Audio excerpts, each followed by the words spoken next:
You're right. I was muted sleazy. Uh, boom. Oh, nope. There we go. Now we're good. Oh, that looks super. It's late. Appreciate y'all for pulling up to the stream every Wednesday, 8 p.m. Eastern. Let me get the chat in order. Let me see what y'all talking about. How y'all doing today? Thanks for pulling up, of course. Um, let me get my situation situated. It's funny. I was late. I was 5 minutes late, sleazy. Bro, that finished up the call with the Blazers. Of course, I was muted. You know what I mean? It's as a Bucks fan, I didn't expect this to happen. Listen, Anthony. Oh, that's different. First I thought I read that wrong. No, Anthony, I wasn't expecting it to happen either. But here we are. We got a lot to talk about. Let's get into this. Of course, if you don't know, if you're living under a rock, like if you're new to the channel, we were supposed to be doing top 10 small forwards this week. We were doing top 10 at each position. Go back and watch point guard, shooting guard, small forward. Excuse me. We're supposed to do top 10 power forwards this week. We'll get to it. We'll see how late in the stream it is or how fast we end up going through it. We'll get to it. But obviously, there's more important things to talk about tonight. Let's get started. Let me get into this. If you've been living under a rock, let me pull up Stream Deck. If you've been living under a rock and don't know, Damian Lillard is now a Milwaukee Buck. He got traded to the Milwaukee Bucks.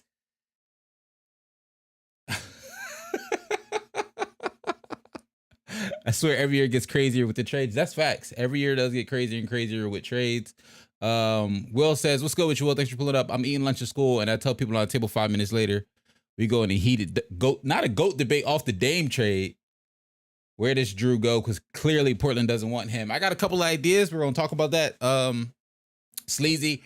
Thank y'all for pulling up. Let's go ahead and hop into this. Let's start at the beginning. Maybe not the beginning, but let's start at a good spot. How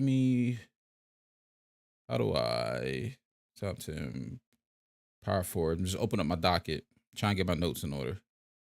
Boom. Make this full page. There we go. Can I get rid of close sidebar? There we go.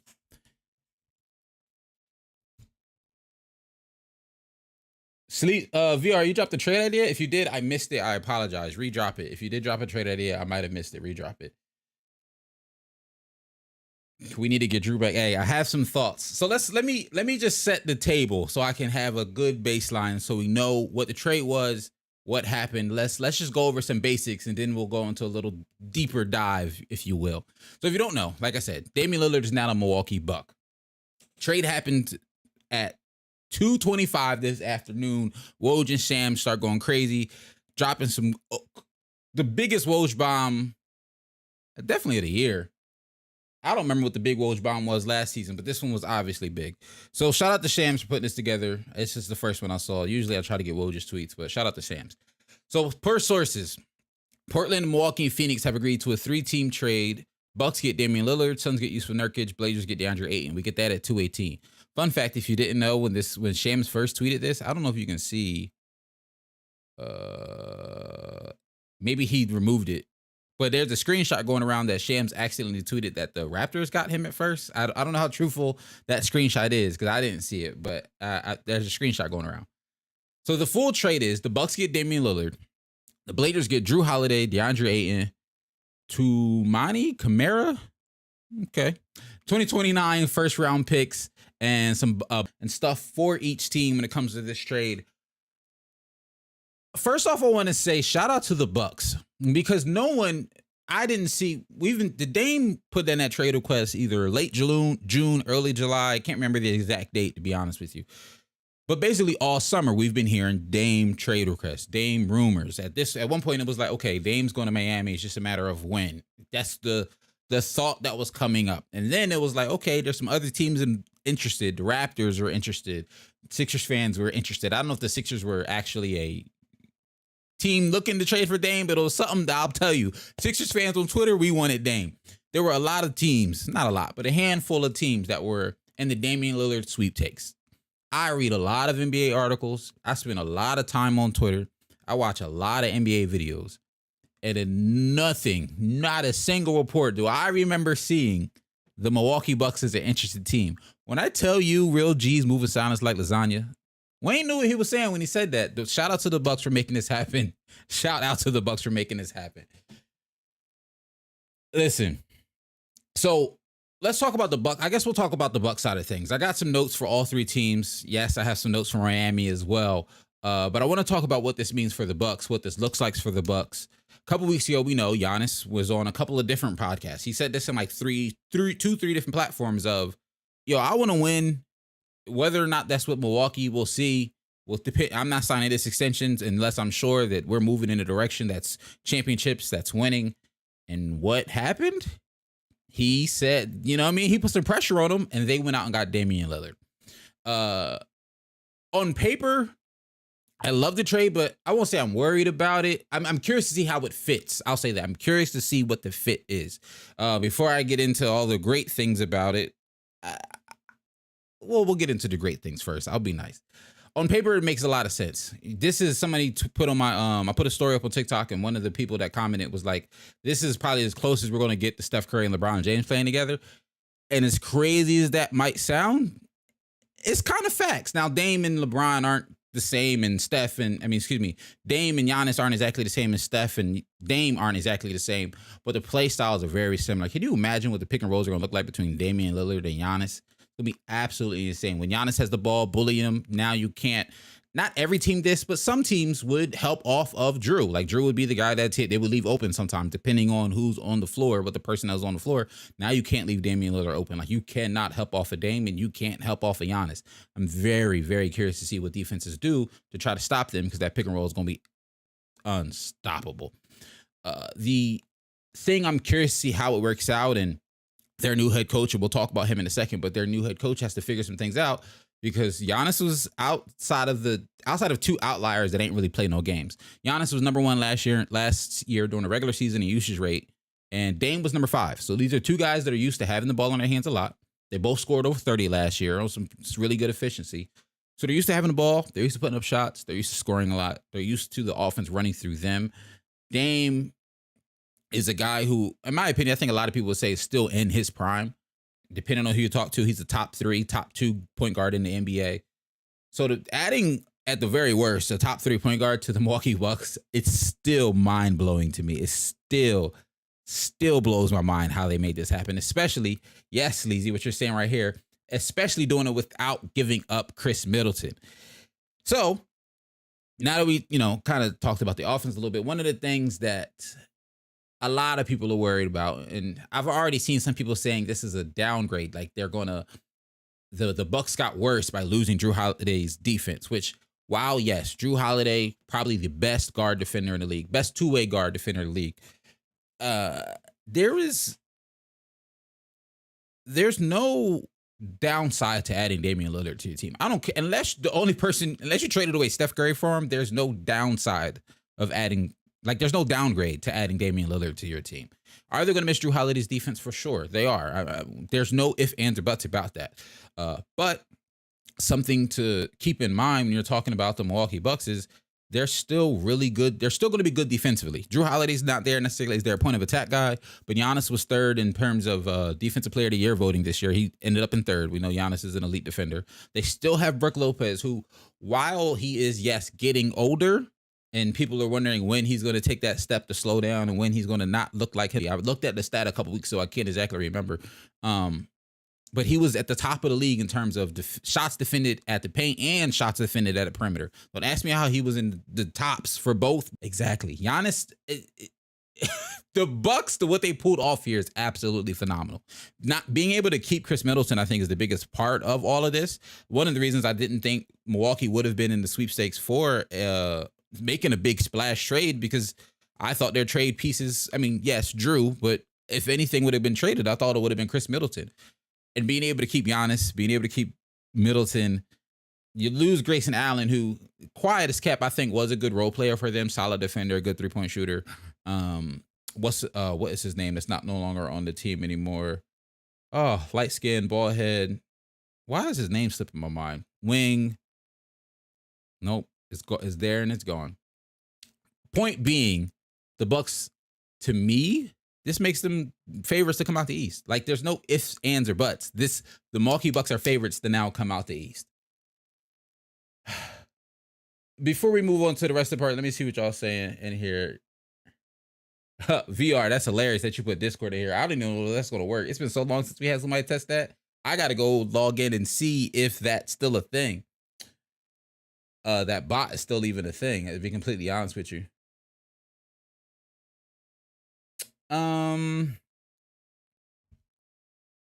For a second, I thought the Bucks only gave up picks and Grayson. I'm dead.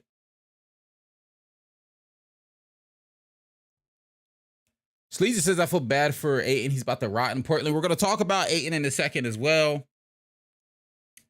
Blazers had a good offseason, to be honest. This saved the Blazers offseason. Like this, if they don't trade Dame, I don't think the Blazers have a good offseason. This saved their offseason. I thought they was only going to get Dame for us. I thought the only way to get Dame for us is that Dame walked to free agency, only because I didn't think the Bucks had assets. Nobody thought. Hey, VR, you saw my list my point guard list, technically I had Luka at 2, but I wanted to put Dame at 2 so bad. I wouldn't be mad if somebody said he was better than me. That's why I said he get arguably top 2 point guard in the league. Okay, Sleazy. Now we talking crazy. Crazy, they only doing this to lose Jalen and Jason in the Eastern Conference Finals. So, looking past the Bucks side of things, yes. Does this make the Bucks contenders? I mean, the Bucks are already contenders. Does this make the Bucks the favorite to come out the East? Absolutely, in my mind. There's still elite teams in the Eastern Conference. You got the Celtics, I think, are still an elite team up there. Miami, I'm still going to have in the conversation because although they ain't really do much, bringing back Tyler Hero just on the strength of bringing back Tyler Hero and him being healthy for the regular season, we know what they can do in the playoffs. We'll see what happens, but I think I gotta at least show some love to Miami, and we'll talk about Miami in a second. Miami's still in that contention. Those 3 teams, or I say the teams that are still in the contention, y'all know I'm a mention. Come out the East now. Like, there's no ifs, ands, or buts about it.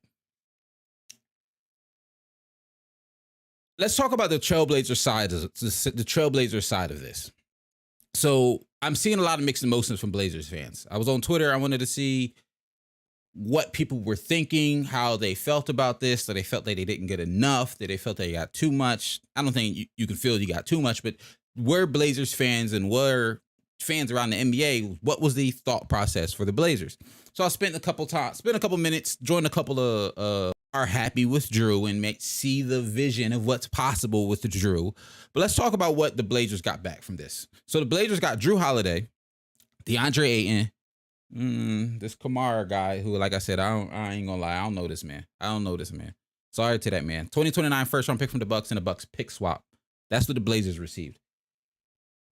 Not a lot. Some people were like, yo, why did they get Drew Holiday? Like, what is the point of getting Drew Holiday as opposed to what that Tyler Hero, potentially that Kyle Lowry, and likely 2 picks from the Miami Heat deal was looking like? What made the Blazers pick this deal over the Miami deal?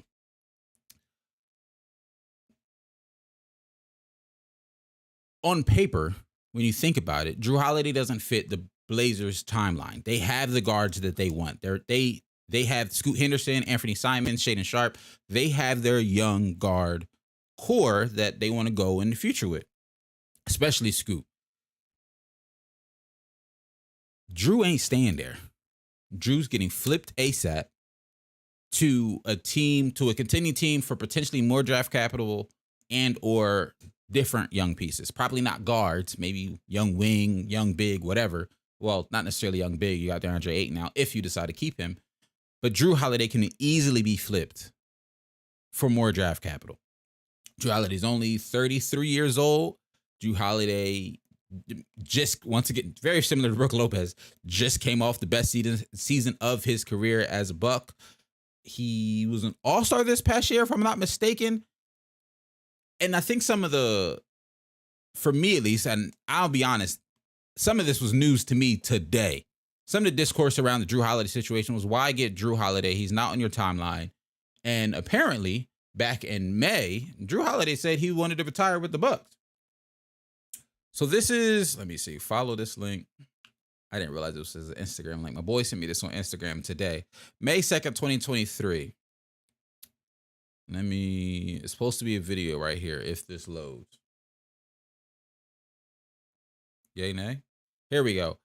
Per the Point Forward podcast, Jrue Holiday plans to retire when his contract is up in 2 years. This is April 29th, 2023. This is what Jrue had to say about this.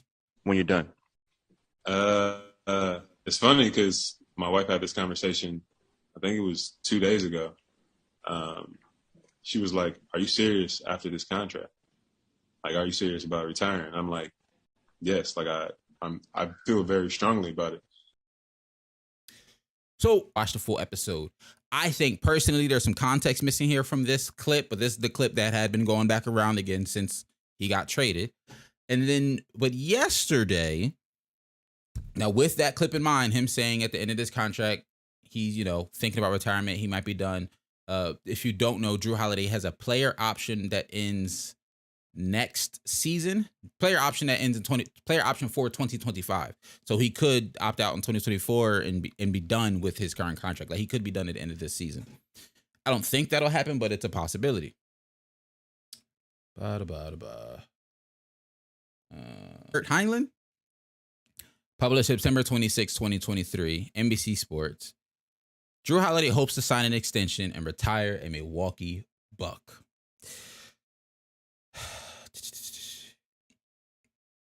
Introduction about Jrue Holiday's season. All-star this year, averaged 20 this season, 7 assists, 5 boards, and made an all-defensive team. He had an excellent season. One of the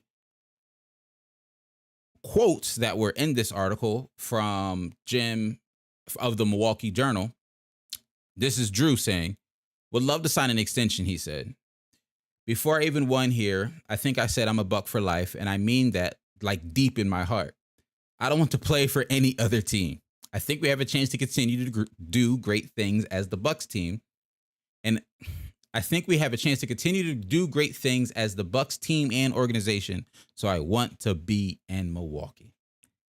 This quote came out yesterday. Now, I don't know exactly when he said this to this guy from the Milwaukee Journal. Let me pull this up right here. Oh, no, 9/26. No.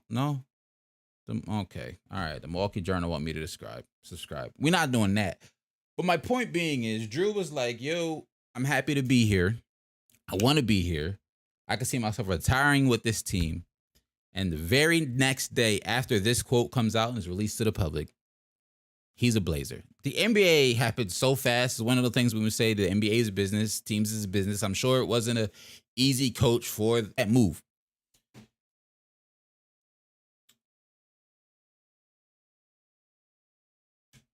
Unlimited, what's good with you, my guy? Thanks for pulling up. So, two things from this, from the Jrue situation. One, the first question is, okay, so if the Blazers don't keep him, where can he go? Where should he go? Who should trade for him? Who has the opportunity to trade for him? Who has pieces to trade for him? Reports came out immediately that the Sixers are interested, maybe a 3-team deal situation, because get the Clippers involved. Somehow we put together some assets. Assets go to the Blazers. Sixers get Jrue. Clippers get James. We'll see if that happens. I've seen some already saying, VR saying it in here. All right, I was gonna click your comment, VR, but you wildin', so I ain't gonna click it. But VR saying it in the chat. The idea of the Raptors being interested in him and Jrue, considering they got Dennis Schroeder. I think Dennis Schroeder's solid, but you know what I mean? It wouldn't be crazy to think that Jrue Holiday would be an upgrade over Dennis Schroeder. I've also heard situations where it's like the Miami Heat. You didn't get Dame, try to get Jrue. I guess mainly those 3-4 teams is the main teams I've heard over the last hour or so of the teams that could be interested in getting Jrue. Is the Lakers, I've heard the Sixers, I've heard the Raptors, and I've heard the Heat. Those 4 teams are the teams so far, at least, that I've heard that are interested in. And I'm sure I got to look and see. I don't know off the top of my head the rules of how fast a player can be traded if received from a trade. because it's just a trade, I want to say it's fairly quickly. It's not like a free agency signing. When a free agency signing, they got to wait a little bit longer. Like, I know all the free agents who were signed this summer can't get traded to December 15th. But if you're traded, I'm pretty sure you can get reshipped out fairly quickly. So I wouldn't be surprised if we saw Drew Holiday get moved with sometime this week. Like, I really wouldn't be surprised if it happens sometime this week, because a lot of teams, especially a piece as big as Drew Holiday, like if you get that piece, that's all, for the most part, automatically your starting point guard, and you want that person to be really involved in training camp and your schemes, preseason, all that in the third. So considering media day for some of these teams starts like this week, preseason games start next week, they want Drew. You're going to want Drew. If you're going to go after Drew, you're going to want him on your team as soon as possible so he can get acclimated to, your team, your players, your schemes, all that stuff. On the flip side of this, since we're talking about Drew Holiday and talking about the Blazers picking the Drew Holiday portion of this and going with the Buck side of things as opposed to going with the Miami Heat. We'll talk about the Suns last. I don't think so. Rage in the Discord was telling me that, understandably, he's a Miami Heat fan, that this was a slight trade or a spite trade. This was a spiteful trade that the Portland Trail Blazers did not want to give Damian Lillard what he wanted. He made it clear that he wanted to go to Miami, and they were like, some Miami fans, understandably, are like, yo, y'all just did this trade to spite Dame and spite us. I think there may be some truth to that. Like, if I'm being completely honest, I can see let me rephrase. I don't think there's truth to that. Like, I don't think that's what happened here. However, I can't be mad at you for if you believe that that's the case, because I can see your logic. But hear me out. To my understanding and from what I've seen, the Miami Heat trade was just some variation, was a mix of Tyler Hero, potentially Kyle Lowry, 2 draft picks, and maybe even throw in like a young player. There was talks of like Jovic being in there. It was also talks that Miami didn't want to include Jovic, but some form of Tyler Hero, potentially Kyle Lowry, and 2 picks at the bare minimum is what was looked at as the Miami Heat trade package. And while, yes, I'm not saying that's not a bad trade package, I'm not saying that's better or worse than basically getting Drew Holiday and the Bucks pick and a pick swap. What I am saying is, I can see why the Trailblazers would be more interested in getting Drew Holiday than they would be interested in getting Tyler Hero. While, yes, Tyler Hero is younger, Tyler Hero has more years on his contract. I think Tyler Hero is a better future play. The Blazers weren't looking for a future play. The Blazers were looking for assets. Like we already said, Drew will get moved easily. Championship teams, a team that's looking to contend, a team that's looking to make a deep playoff run, will be interested in what Drew Holiday can bring. In my mind, they'll be interested in what Drew Holiday can bring faster and more eager than they will be looking for what Tyler Hero can bring. And what I mean by that is, while yes, Tyler Hero, we know he's a bucket, 28 game, he is a bucket. I think the interest there is, and it's not the exact same, because yes, Tyler Hero can score in a whole lot of different areas. He can score at the 3-point line, mid-range. He can create his own shot, do a lot with the ball. I just think it's easier if you're a championship team or a team that's trying to contend for a championship. It feels like it'd be easier to insert Drew Holiday into your scheme than it would be to insert Tyler Hero, only because Tyler Hero lacks a lot on the defensive side of the ball. And Tyler Hero, to an extent, part of his game and part of his scoring is him with the ball in his hand. Drew don't necessarily need to have the ball in his hand if you already have a primary ball handler, whether that be a 2 or a 3, depending on what your team's chemistry is, whether your big man's your main go-to guy. I just think Drew would have been an easier flip for the Blazers than Tyler Hero would. And on top of that, Tyler Hero's under contract for, let me look. We already said Drew Holiday's has a player option in 2025. So if your team getting Drew Holiday, you're like, okay, we only got him for like a year or 2. We're trying to strike with the iron's hot. Like if it don't work, it don't work. But so while yes, Tyler Hero is younger, he could potentially even get better. Like I think he will get better as he continues to develop in his career. But if you're the Blazers and you're thinking we need somebody who we can flip quickly, Drew just can be flipped faster. Drew can be flipped faster.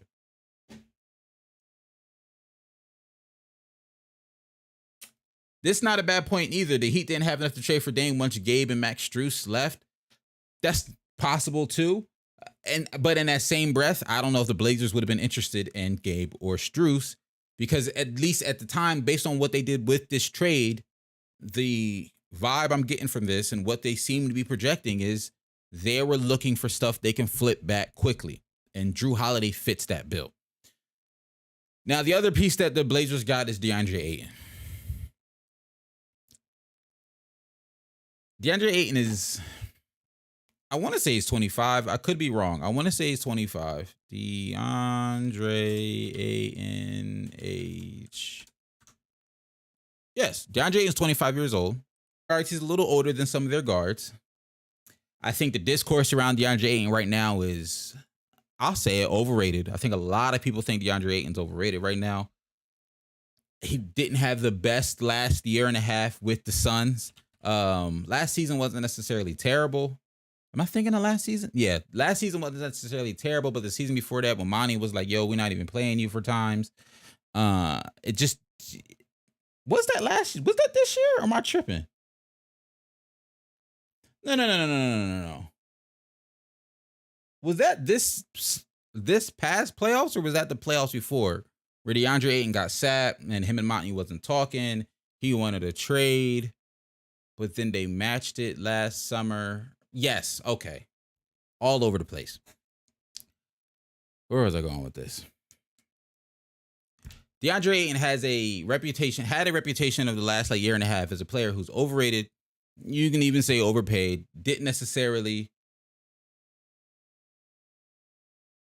DeAndre Ayton still was 18-10 this year. He still at times can prove to be I think he has the potential to be a top 10 center in the league. I think he has the potential to be a really good center in the league. I think the point of where the Suns and DeAndre Ayton got to was just, it wasn't going to work. What the Suns wanted him to do, and I think what he wants to do with his game, were two different visions. It's crazy. The quote that came out a couple of weeks ago, or honestly, just like last week, that the Suns were looking for a more defensive-minded center, making less money. And one of the names, ironically, that popped up was Yusuf Nurkic's name. Personally, I don't think Yusuf Nurkic is a defender, if you will. In years past, he's been a solid rebounder and stuff like that, and been able to just be a solid body in the paint. Yusuf Nurkic hasn't been the same player that he's been since his foot ankle injury over the last couple of seasons. But I was real high on Yusuf Nurkic right before his injury, so I'm excited, at the very least, to see what he looks like with the Phoenix Suns. But I think in terms of DeAndre Ayton's case, I think he'll stay in Portland for a little bit. So I brought this up because somebody, you lag every little bit. And then playback, it isn't included. I don't know. If it's lagging every little bit, on my end, it seems to be fine. If it's lagging every couple of seconds, I apologize. But on my end, at least, all my ping and all that is pretty solid. My stream conditions from YouTube and OBS say it's solid. So if it's lagging every couple of seconds, I'm not really sure why, I'll say. But let me get my thoughts more concise on Ayton. Basically, for the Aytons, all I want to say is this. I truly think he needed a new opportunity in a new team. I think although Monty Williams isn't there anymore, I just think the Phoenix Suns as an organization, what they wanted Ayton to do and what they wanted him to be able to do and what they wanted him for was a guy who's going to roll hard to the basket, defend well-ish, rebound the ball, finish in traffic when he does get the ball. And I think Ayton wants to do a little bit more with his game. He wants to shoot those mid-range jumpers. He wants to get the ball in the post every, couple of possessions. I don't know if that's the direction that the Portland Trailblazers are going to go in. I'm very curious to see how Chauncey Billups uses him, because I think it could work. I think he could be a good piece there. I think Sleazy joked about it in the chat. Still got years left on that new contract he signed. He's playing with some really talented young guards and Scoot, Shaedon Sharpe, and Anthony Simons. On paper, if I'm the Suns, I'm like, is Yusuf Nurkic an upgrade from DeAndre Ayton? Definitely not. Not at all. Nowhere near close, if we're being honest. But I just think it came to the point where they wanted to go in a different direction. It just wasn't going to work out. He didn't want to be there. I truly don't think he wanted to be there. I don't think they really wanted him there anymore. And I think it's for the best that they just go their separate ways. Now, if you're the Suns or you're a Suns fan, I don't. The idea of Yusuf Nurkic backing up our defensive line that already is shaky on the perimeter, the Suns are going to be bad defensively. Like, I don't think they have good defensive personnel. I'm going to keep it a beat. Now, granted, Yusuf Nurkic can rebound solidly. Not amazingly, but solidly. He's solid on offense as well.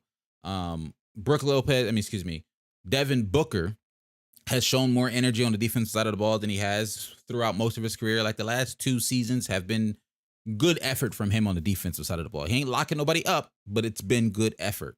Bradley Beal going into the season, he had a lot of interviews, a lot of press conferences, and the sentiment is he said he wants to get back to being a good defender. We'll see if Bradley Beal does that. I don't truthfully remember him being a good defender, but I like the mindset going into this from Brad that he wants to play defense. We know Kevin Durant at times can be I don't want to say a rim protector, but he can be a guy. He has length. He has athleticism. He can defend the rim at times. I don't think you want him to be your primary rim protector, but he can do it. So my point is they have guys who aren't terrible on defense, but they don't necessarily have this guy is our stopper, or, okay, we have a couple of really good defensive pieces. They have guys who I think are good coach. And Frank Vogel's known to be a really good defensive-minded coach. He had that Lakers team playing amazing defense when the year they won the championship in 2020. Now, while that personnel was completely different, and yes, very, very good defensive personnel, I think he can implement some similar schemes, some similar concepts better than a lot of people expect him to be. I'll say that. Let's see. Abstract guy saying Bucks better win the.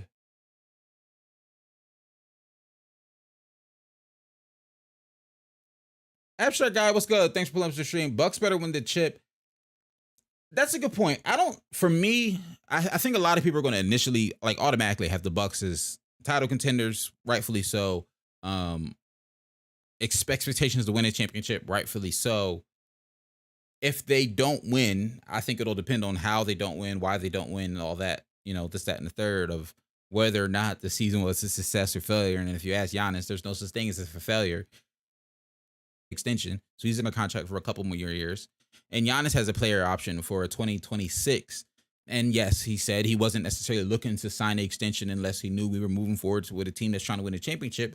This is a move that's like, we're trying to win a championship. So I wouldn't be surprised. Maybe not this summer because, he might let's see how it works out. But I wouldn't be surprised if next summer, depending what it looks like, he signs some sort of extension to go forward, or at the very least opts into that player option for 2026.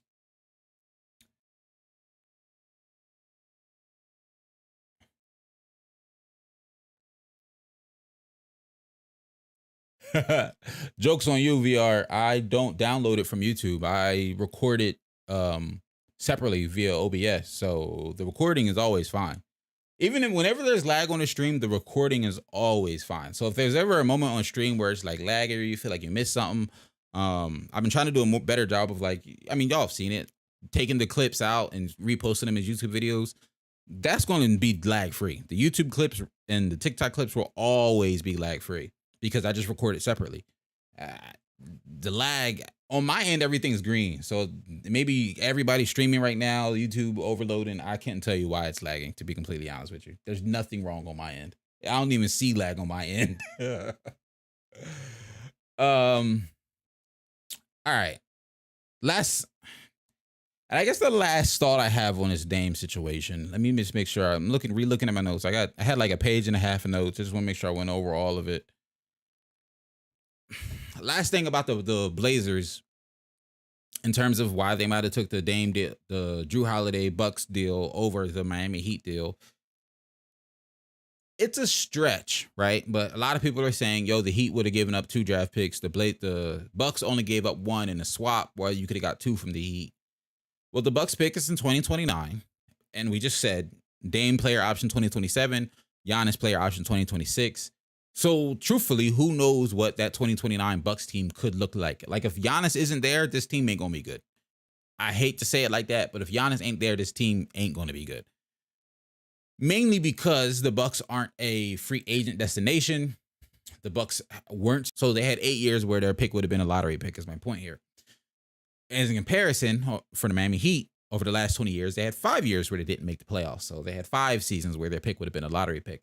But the difference is, in my opinion, the Miami Heat over that last 20 years have been a team that, regardless of roster, we've seen multiple different rosters. Like, go back to, we're talking 2003, 2004 season, like D-Wade's rookie season, to now, we've seen multiple different rosters. We've seen multiple different players there. And throughout that whole time, the Heat have been a good team. They have been, at the very least, a playoff contention team throughout that entire time span. And even if, say, you know, you can say, oh, well, Jimmy's getting older. Who knows what Bam's future is going to look like? Like, they might move on Tyler Hero since he was already in these trade rumors for Dame. Maybe he feels some type of way. Yeah, you can say all of that. But at the end of the day, still, even if all the players on both rosters for some reason aren't there in 2029, the thing that Miami has on its side versus the Bucks is it's Miami. Miami is a free agent destination. Miami's will always be a free agent destination. Florida doesn't have state tax. Miami's a beautiful place to live. Who doesn't love Miami if you're a millionaire basketball player? So Miami will always be a free agent destination. So they always can potentially be a team that's at the very least contention for playoffs. So their picks might not be as valuable, even if it's super far out in the future. Their picks simply will never be as valuable as a team like Milwaukee, who's small market. It's not a free agent destination unless Giannis is there. And if Giannis ain't there, other big names ain't like, you know what, I want to sign with Milwaukee. Like, no, you're going to sign with Miami before you sign with Milwaukee. So I'm not mad at the Blazers for picking the Bucks trade over the Miami trade. Not mad at it at all. Where's my water? Oh.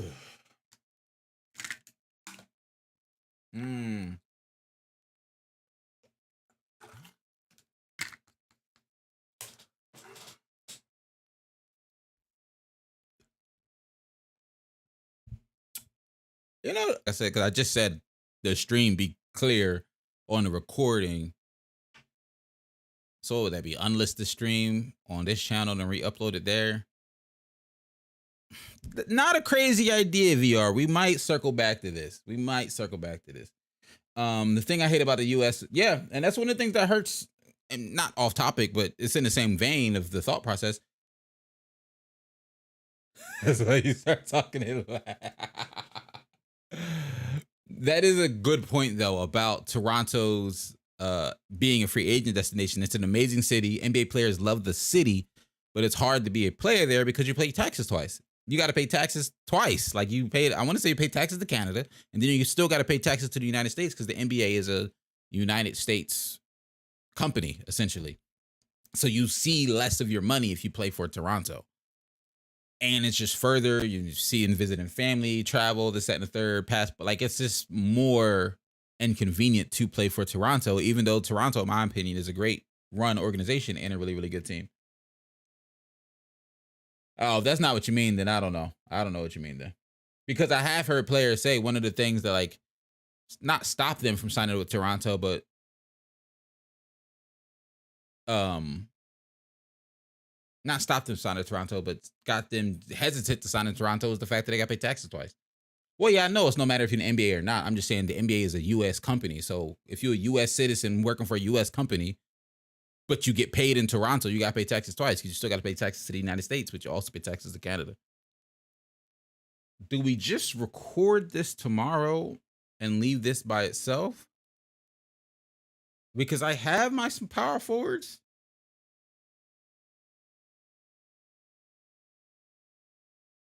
We're saying the same thing, VR.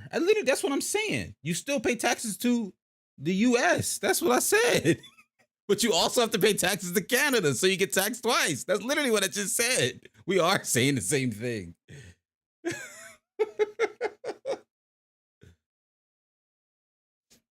I only said U.S. company because the NBA is a U.S. company. The logic still applies. You're still paying taxes to the USA regardless. I just said U.S. company because the NBA is a USA company. They're based in the U.S. of A.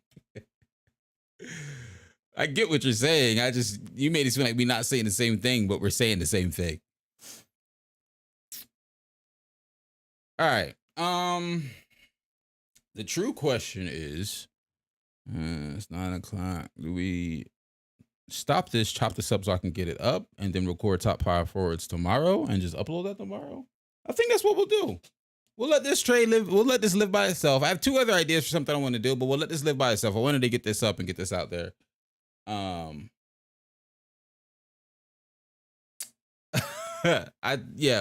We should run. Well, we might not run rec tonight because I'm about to be editing all of this. But yeah, I just want to get my full thoughts up there about the trade. I think that I was not expecting this trade at all. Like, this trade shocked the mess out of me. It was not the trade that I was expecting to see today. I, like most people, was waiting for Dame to just go to Miami. I'll be honest, I'm happy he didn't because I just like different things. No hate to Miami teams, no hate to Miami fans. Like, because it just felt inevitable at the time and it didn't happen. After a while, I was like, yo, I'm tired of hearing these rumors of why it is or isn't happening at this point. And I'll be honest, I'm happy it ain't happened because I'm just happy to see something different. Not because I hate y'all. I'm just happy to see something different because I wasn't expecting this. And because I wasn't expecting it, I feel like it hit a little harder. You know what I mean? It hit a little harder because you wasn't expecting it. So I'm happy it happened. 2 things on my mind since we're still here while we're on the Miami thing. I don't know how this is going to get edited because I was about to end it and now I got 2 more thoughts. There's this thought process, these 2 tweets that I saw this week, well, today, that the Miami Heat had this arrogance about them and that's why they didn't get Dame. This idea that we're the Heat, we're going to get him. He said he wants to be here. No one else can beat our offer. We're going to get him. Like, we're chilling to an extent. So this is the first one I saw. This was 2 days ago. This was Monday. CEO 5 Reasons Sports, host of Best Miami Podcast, 5 on the Floor, former columnist, author. All right, so he sounds like a Miami beat writer is the vibe I'm getting. Maybe more than a beat writer, but he sounds like a guy who's tapped in with Miami. So this was the thought on Monday. It was given this, I didn't mean to say it was given, but it was this idea that Miami feels like, yo, we have the East on lock. We just were in the finals. We were in the finals 2 or 3 years ago in 2020. That was the vibe that we were getting. And then a couple of days later, oh no. And then this idea pops up. This, shout out to Evan Sidri. Is this tweet doing numbers? It was doing some numbers when I seen it. In consecutive seasons, 4 superstars had the Heat on their short list of preferred destinations: Donovan Mitchell, Kevin Durant, Bradley Beal, Damian Lillard. For Miami to somehow not land any of them is a failure of epic proportions. It's time to rightly criticize Pat Riley and company. And I tweeted afterwards, I quote tweeted, this one says, if they don't get Dame, it'll be looked at as a bad offseason. But we said they had a bad offseason last summer and they went to the finals. 2 things can be true. Without, still going to be good. We would have been favorites if we got Damian Lillard. I ain't going to hold you. You definitely would have been favorites if you got Damian Lillard. But the Miami Heat are still going to be good. Now, are they going to be Damian Lillard and Giannis good? You know. But they're still going to be good. They're still going to be, in my mind, in contention. That's why I said at the top of this.